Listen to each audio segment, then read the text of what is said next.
સ્વાગત છે અમારી ચેનલ કૃષ્ણા પુરાણ પર।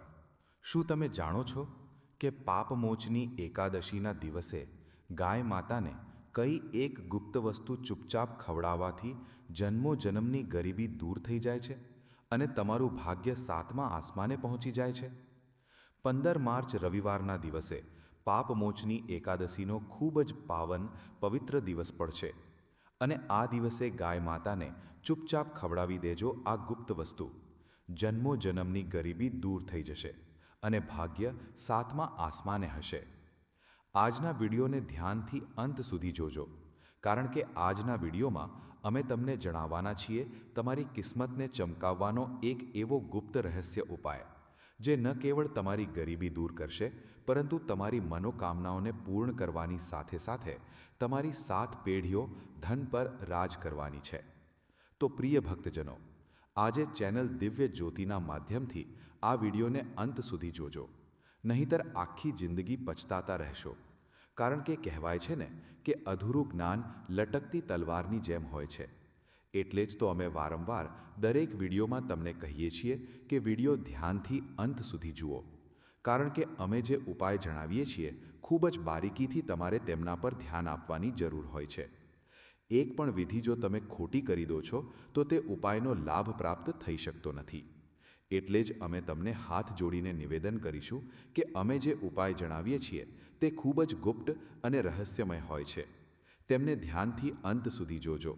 તો ચાલો તમે જલ્દીથી કમેન્ટ બોક્સમાં તમારું નામ અને રાશિ નાખી દેજો, કારણ કે અમે નામ અને રાશિ અનુસાર ભવિષ્ય પણ જોઈએ છીએ, તો તમને તમારી કમેન્ટના રિપ્લાયમાં જણાવી દઈશું।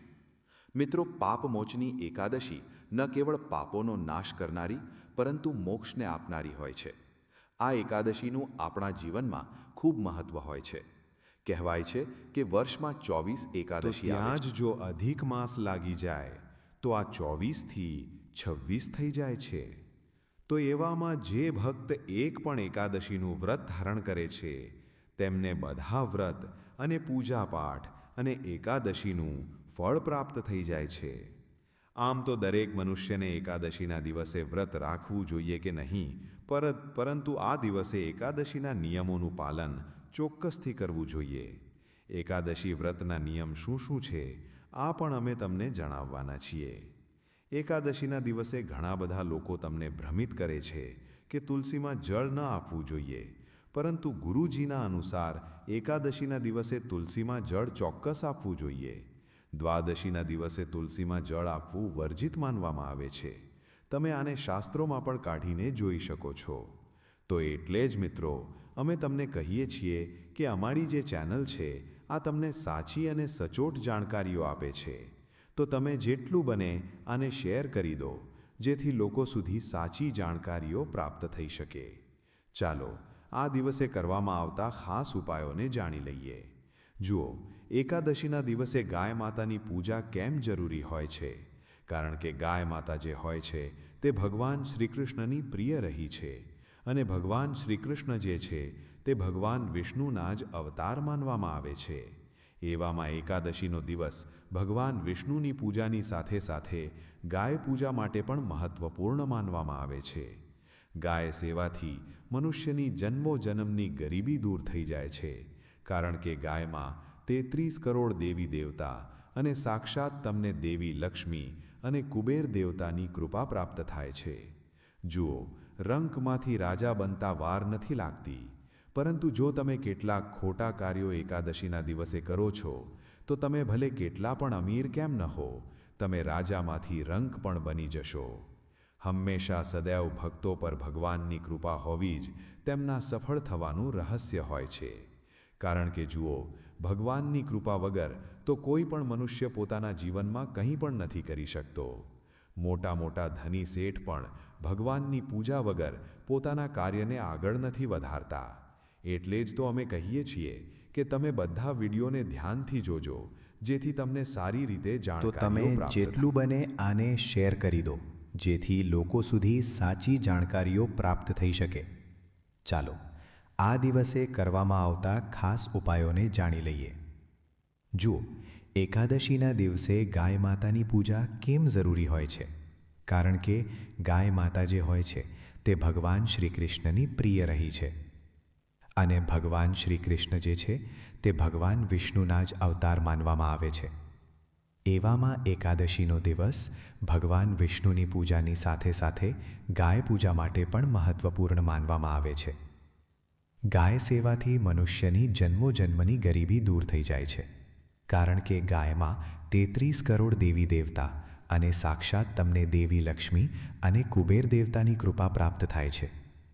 જુઓ, રંકમાંથી રાજા બનતા વાર નથી લાગતી, પરંતુ જો તમે કેટલાક ખોટા કાર્યો એકાદશીના દિવસે કરો છો તો તમે ભલે કેટલા પણ અમીર કેમ ન હો, તમે રાજામાંથી રંક પણ બની જશો.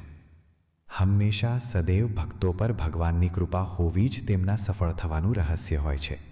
કારણ કે જુઓ, ભગવાનની કૃપા વગર તો કોઈ પણ મનુષ્ય પોતાના જીવનમાં કંઈ પણ નથી કરી શકતો. મોટા મોટા ધની શેઠ પણ ભગવાનની પૂજા વગર પોતાના કાર્યને આગળ નથી વધારતા.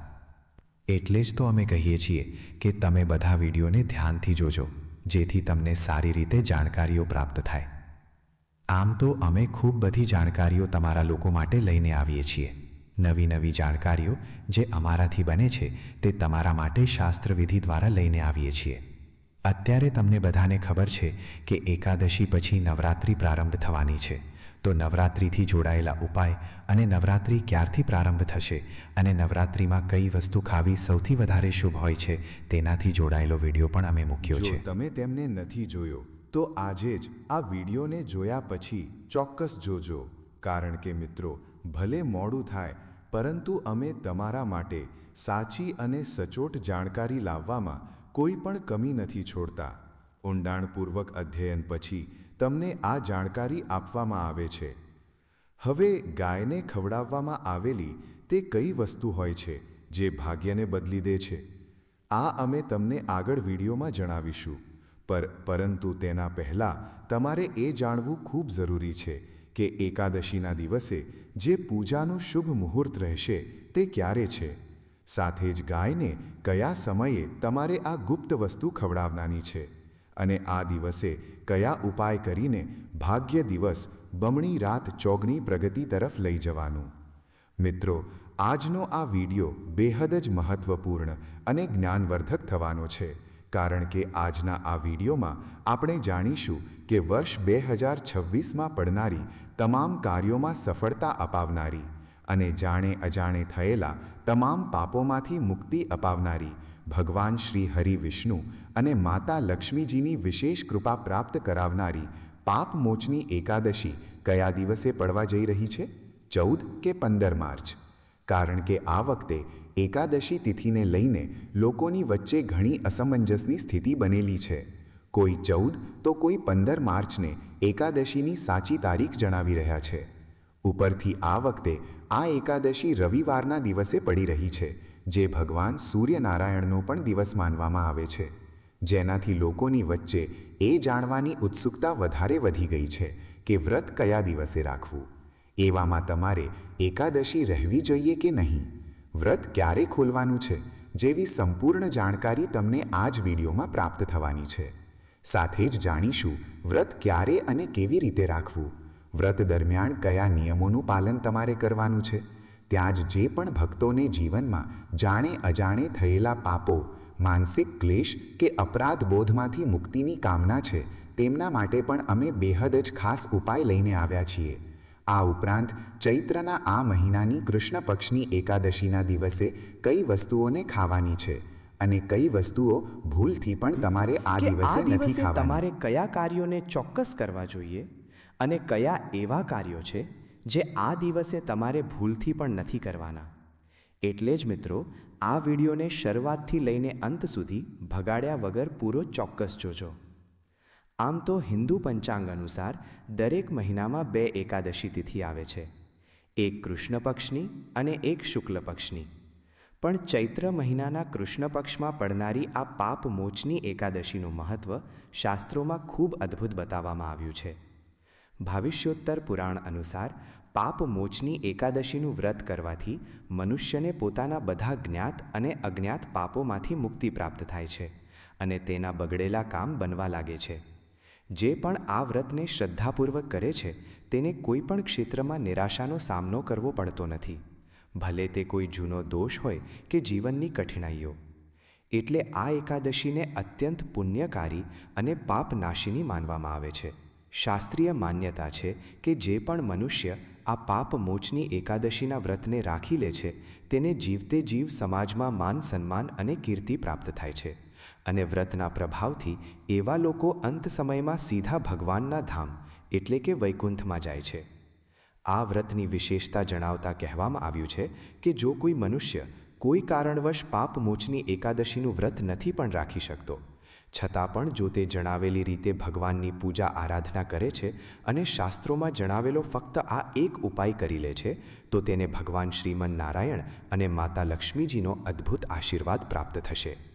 મિત્રો, વિડીયોમાં આગળ વધીએ છીએ, પરંતુ તેના પહેલાં જો તમે આ એકાદશી તિથિ પર પોતાના અને પોતાના સંપૂર્ણ પરિવારની ઉપર ભગવાન શ્રી હરિ વિષ્ણુ અને માતા લક્ષ્મીજીની અસીમ કૃપા પ્રાપ્ત કરવા માંગો છો તો કમેન્ટ સેક્શનમાં ઓમ નમો નારાયણ લખીને અમારી ચેનલ કૃષ્ણા પુરાણ મિત્રો, શાસ્ત્ર અનુસાર ચૈત્ર મહિનાની કૃષ્ણ પક્ષની પાપમોચની એકાદશી ભગવાન શ્રીમન નારાયણને પ્રસન્ન કરવાની સૌથી ઉત્તમ તિથિ છે. આ વખતે આ એકાદશી વધારે ખાસ છે કારણ કે આ રવિવારના દિવસે પડી રહી છે. આને એક શુભ સંયોગ માનવામાં આવે છે. આ દિવસે જે પણ મનુષ્ય ભગવાન શ્રી હરિ વિષ્ણુજીની પૂજા આરાધના કરે છે તેને સંપૂર્ણ એકાદશીના ફળની પ્રાપ્તિ થઈ જશે. હવે વાત કરીએ છીએ સાચી તિથિ અને મુહૂર્તની. વૈદિક પંચાંગ અનુસાર પાપમોચની એકાદશી તિથિનો આરંભ 14 માર્ચ 2026ના રોજ સવારે 8:01 થશે અને તેનું સમાપન 15 માર્ચ 2026ના રોજ સવારે 9:16 પર થશે.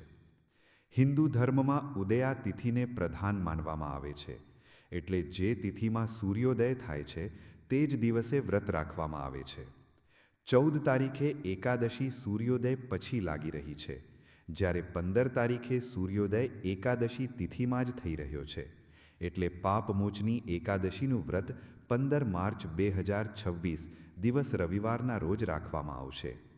ત્યાં જ ભક્તો પાપમોચની એકાદશી 2026ના પારણ વ્રત ખોલવાનો સમય 16 માર્ચ સોમવારના રોજ સવારે 6:30 થી 8:54ની વચ્ચે કરવામાં આવશે. યાદ રાખો, દ્વાદશી તિથિની અંદર જ પારણ કરવું શુભ હોય છે. હવે ભક્તો, એકાદશીના નિયમોની વાત કરીએ તો આહાર અને આચરણમાં સંયમ અત્યંત આવશ્યક છે. ધર્મગ્રંથોમાં સ્પષ્ટ રૂપથી જણાવવામાં આવ્યું છે કે એકાદશી તિથિ ભગવાન શ્રી હરિ વિષ્ણુને સમર્પિત વ્રત તિથિ છે. પદ્મપુરાણ, સ્કંદ પુરાણ તથા બ્રહ્મ વૈવર્ત પુરાણમાં એકાદશીના દિવસે ચોખાના સેવનને મહાપાપ બતાવવામાં આવ્યો છે.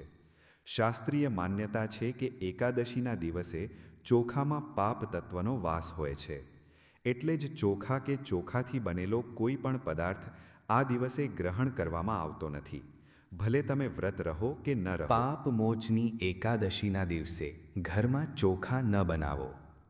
કારણ કે મિત્રો, હિન્દુ ધર્મમાં એકાદશીનું વ્રત ભગવાન વિષ્ણુને અત્યંત પ્રિય માનવામાં આવે છે. વર્ષભરમાં આવનારી તમામ એકાદશીઓમાં પાપમોચની એકાદશીનું વિશેષ મહત્વ બતાવવામાં આવ્યું છે. જેવું કે નામથી જ સ્પષ્ટ છે, આ એકાદશી મનુષ્યના જીવનના મોટામાં મોટા પાપોને પણ નષ્ટ કરવાની શક્તિ ધરાવે છે. શાસ્ત્રોમાં કહેવામાં આવ્યું છે કે જે મનુષ્ય શ્રદ્ધા અને ભક્તિથી આ દિવસે વ્રત રાખે છે તેના જીવનના કષ્ટો દૂર થવા લાગે છે, તેના પાપ ધીરે ધીરે નષ્ટ થવા લાગે છે અને ભગવાન વિષ્ણુની વિશેષ કૃપા પ્રાપ્ત થાય છે. પરંતુ મિત્રો, આજે અમે તમને એક એવી વિશેષ વાત જણાવવાના છીએ જેને ખૂબ ઓછા લોકો જાણે છે. પાપમોચની એકાદશીના દિવસે ગાયથી જોડાયેલા કેટલાક વિશેષ ઉપાય કરવાથી મનુષ્યના જીવનમાં અદ્ભુત પરિવર્તન આવી શકે છે. હિન્દુ ધર્મમાં ગાયને માતાનો દરજ્જો આપવામાં આવ્યો છે. ગાયને દેવી દેવતાઓનું નિવાસસ્થાન માનવામાં આવે છે. શાસ્ત્રો અનુસાર ગાયના શરીરમાં 33 કરોડ દેવી દેવતાઓનો વાસ હોય છે. એટલે જ્યારે પણ આપણે ગાયની સેવા કરીએ છીએ તો વાસ્તવમાં આપણે બધા દેવી દેવતાઓની સેવા કરી રહ્યા હોઈએ છીએ. પાપમોચની એકાદશીના દિવસે જો તમે ગાયની સેવા કરો છો તો તેનું ફળ અનેક ગણું વધી જાય છે. તો ચાલો જાણીએ પાપમોચની એકાદશીના દિવસે કરવામાં આવતા ગાયથી જોડાયેલા કેટલાક ચમત્કારી ઉપાય. સૌથી પહેલો ઉપાય છે ગાયને લીલો ચારો ખવડાવવો. પાપમોચની એકાદશીની સવારે સ્નાન કર્યા પછી સ્વચ્છ કપડાં પહેરો. પછી ભગવાન વિષ્ણુનું ધ્યાન કરો. એના પછી કોઈ ગૌશાળા કે આસપાસની ગાયને લીલો ચારો અવશ્ય ખવડાવો. ભગવાન વિષ્ણુ અત્યંત પ્રસન્ન થાય છે અને તમારા જીવનની આર્થિક પરેશાનીઓ ધીરે ધીરે નષ્ટ થવા લાગે છે. બીજો ઉપાય છે ગાયને ગોળ અને રોટલી ખવડાવવી. પાપમોચની એકાદશીના દિવસે લોટની રોટલી બનાવો, તેના પર થોડો ગોળ રાખો અને ગાયને ખવડાવો. શાસ્ત્રો અનુસાર આનાથી ઘરમાં સુખ સમૃદ્ધિનું આગમન થાય છે અને પરિવારના સભ્યોની વચ્ચે પ્રેમ વધે છે. ત્રીજો ઉપાય છે ગાયની પરિક્રમા કરવી. પાપમોચની એકાદશીના દિવસે જો તમે ગાયની 7 વાર પરિક્રમા કરો છો તો આનાથી તમારા જીવનના પાપ નષ્ટ થવા લાગે છે. પરિક્રમા કરતી વખતે ભગવાન વિષ્ણુનું નામ ચોક્કસ લો અને મનમાં ને મનમાં પ્રાર્થના કરો કે તમારા જીવનની બધી બાધાઓ દૂર થાય. ચોથો ઉપાય છે ગાયના ચરણ સ્પર્શ કરવા. ગાયના ચરણોનો સ્પર્શ કરીને માથે લગાવવું ખૂબ શુભ માનવામાં આવે છે. આવું કરવાથી જીવનમાં સકારાત્મક ઊર્જા વધે છે અને મનુષ્યના ભાગ્યમાં સુધારો થવા લાગે છે. પાંચમો ઉપાય છે ગાયને ગોળ અને ચણા ખવડાવવા. પાપમોચની એકાદશીના દિવસે ગાયને ગોળ અને ચણા ખવડાવવાથી ધન સંબંધી સમસ્યાઓ દૂર થવા લાગે છે. આ ઉપાય વિશેષ રૂપથી તે લોકો માટે લાભકારી માનવામાં આવ્યો છે જે આર્થિક તંગીથી પરેશાન છે. છઠ્ઠો ઉપાય છે ગાયના છાણથી દીવો પ્રગટાવવો. સાંજના સમયે ગાયના છાણથી બનેલા છાણાની પાસે ઘીનો દીવો પ્રગટાવો અને ભગવાન વિષ્ણુની આરતી કરો. આવું કરવાથી ઘરમાં સકારાત્મક ઊર્જાનો સંચાર થાય છે. સાતમો ઉપાય છે ગાયને કેળા ખવડાવવા.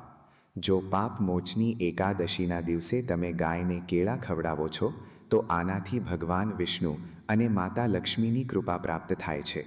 આઠમો ઉપાય છે ગાયની સેવા કરવી. જો તમારી આસપાસ કોઈ ગૌશાળા છે તો ત્યાં જઈને ગાયોની સેવા કરો. ચારો ખવડાવો, પાણી પીવડાવો અને તેમના માટે કંઈક દાન કરો. આવું કરવાથી તમારા જીવનના કષ્ટો ઓછા થવા લાગે છે. નવમો ઉપાય છે ગાયને નમસ્કાર કરવા. સવારે ઉઠીને જો તમે ગાયને નમસ્કાર કરો છો અને તેની સામે હાથ જોડો છો તો આનાથી જીવનમાં શાંતિ અને સુખની પ્રાપ્તિ થાય છે. 10મો ઉપાય છે ગાયને મીઠી રોટલી ખવડાવવી.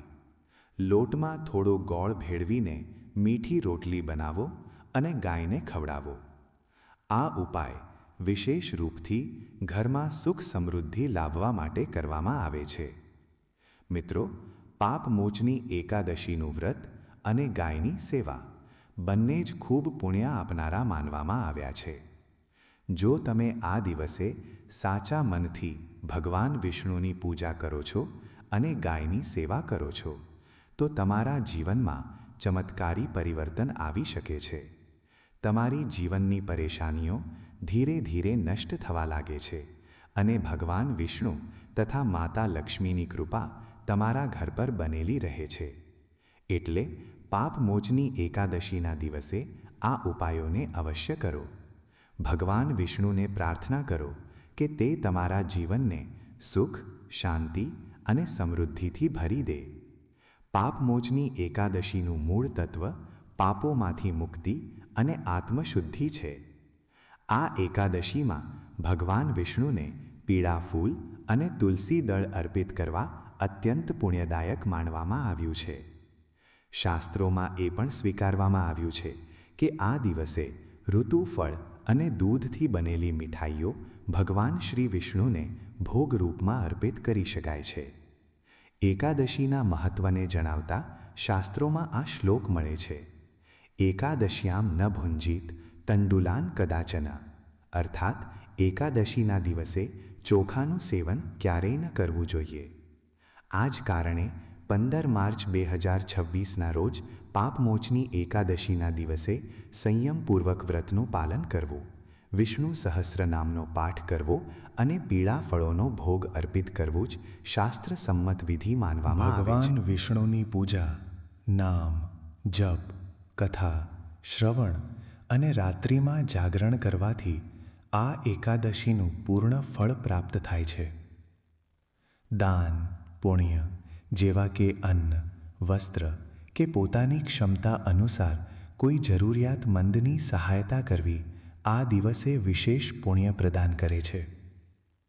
પાપમોચની એકાદશીના દિવસે કેટલાક કાર્યોથી વિશેષ રૂપથી બચવું જોઈએ, કારણ કે આ દિવસ સંયમ અને સાધનાનો હોય છે. આ દિવસે તામસિક ભોજન, માંસ, મદિરા અને નશાથી પૂર્ણતઃ દૂરી રાખવી જોઈએ. ખોટું બોલવું, ક્રોધ કરવો, કોઈનું અપમાન કરવું કે મનમાં દ્વેષ રાખવો આ વ્રતના ફળને નષ્ટ કરી દે છે. દિવસમાં સૂવું, અનાવશ્યક ભોગવિલાસ કરવા અને અશુદ્ધ વિચારોમાં લિપ્ત રહેવું પણ વર્જિત માનવામાં આવ્યું છે. તુલસીનું પાંદડું તોડવું, વાળ કે નખ કાપવા જેવા કાર્યો પણ આ દિવસે ન કરવા જોઈએ, કારણ કે આ દિવસ પૂર્ણ રૂપથી ભગવાન વિષ્ણુને સમર્પિત હોય છે. દ્વાદશીના દિવસે વિધિપૂર્વક પારણ કરવાનું વિશેષ મહત્વ છે. સૂર્યોદય પછી અને હરિવાસર સમાપ્ત થયા પછી જ પારણ કરવાથી વ્રત પૂર્ણ માનવામાં આવે છે. જો તમને આ વિડીયો અને આ પવિત્ર કથા પસંદ આવી હોય તો કમેન્ટમાં જય શ્રી રામ લખવાનું ભૂલતા નહીં અને આવી જ ધાર્મિક કથાઓ સાંભળવા માટે કૃષ્ણા પુરાણ ચેનલને અત્યારે જ સબસ્ક્રાઇબ કરો. જય શ્રી કૃષ્ણ. હર હર મહાદેવ.